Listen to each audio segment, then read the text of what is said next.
Jadi tantangannya itu langkah pertama kita untuk menjalankan ide tersebut. Mungkin beberapa dari kita memiliki banyak ide untuk membuat sesuatu, entah itu berupa konten, ataupun itu ide bisnis, ataupun kita mau mengawali sebuah kegiatan. Bisa jadi kita sudah memiliki rancangan yang telah kita siapkan. Kita sudah melewati beberapa kali pertemuan, kita sudah rapat dengan beberapa kolega tentang proyek yang mau kita kerjakan itu.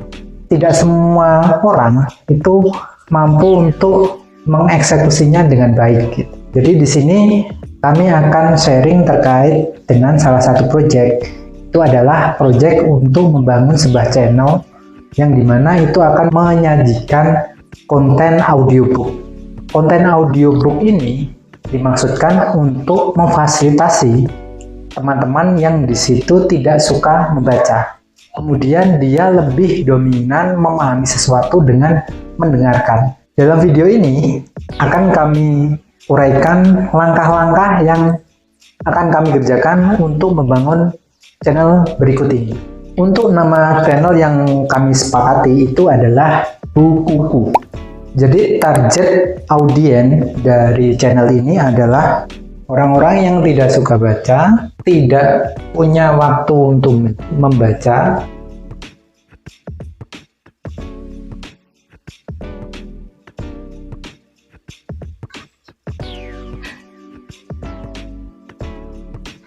kemudian orang-orang yang dominan memahami sesuatu dengan mendengarkan, dominan di pendengar.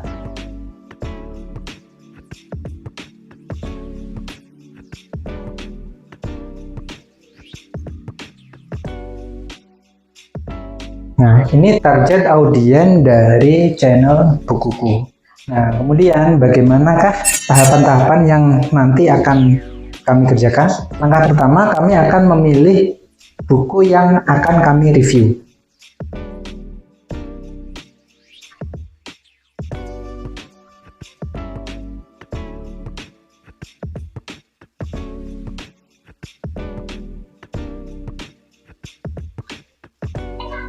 Kemudian bentuk dari kontennya itu adalah faceless. Jadi kita tidak menampilkan sosok yang dia membaca buku tersebut. Kami akan mengambil dari audionya. Tahapan kedua adalah voice over dari buku yang kita review ini. Jadi mengambil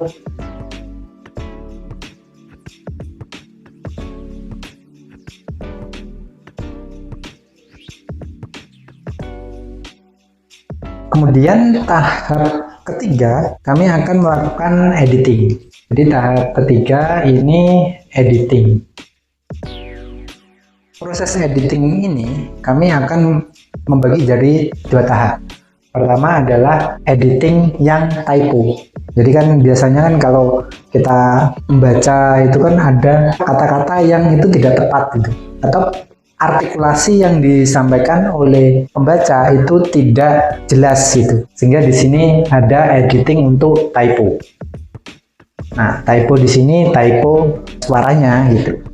Kemudian di tahap editing itu kita juga akan editing untuk visualisasi. Jadi kita memvisualisasikan isi dari buku tersebut gitu.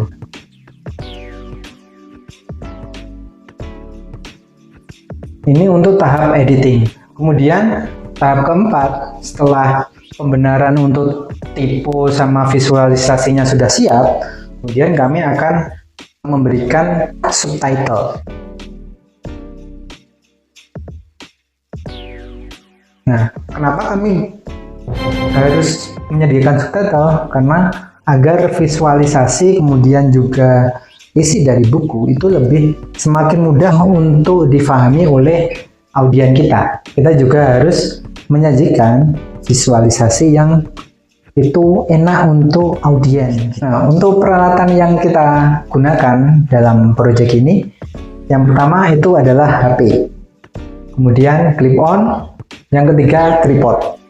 Nah, tripod ini sifatnya opsional. Jika teman-teman ingin mengambil untuk visualisasinya dengan rekaman sendiri. Kalau untuk project bukuku, project yang kami kerjakan ini, kami akan mengambil ke platform yang menyediakan visualisasi. Nah, itu kan macam-macam, ada Pixabay dan sebagainya itu. Mungkin nanti akan kami tampilkan di video website-website yang menyediakan visualisasi untuk konten.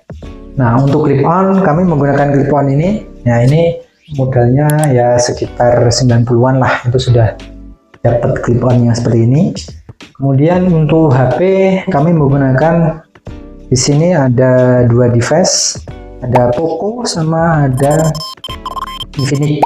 Kami rasa itu sudah cukup untuk membuat project ini. Jadi kurang lebih itu yang kami persiapkan untuk membuat project channel audiobook dengan nama channel Bukuku. Nah, untuk proses editing, kemudian juga proses pengambilan voice over, pemilihan buku, akan kami lanjutkan di video berikutnya. Jadi jangan lupa untuk subscribe channel ini. Jadi tantangannya itu langkah pertama kita untuk menjalankan ide tersebut.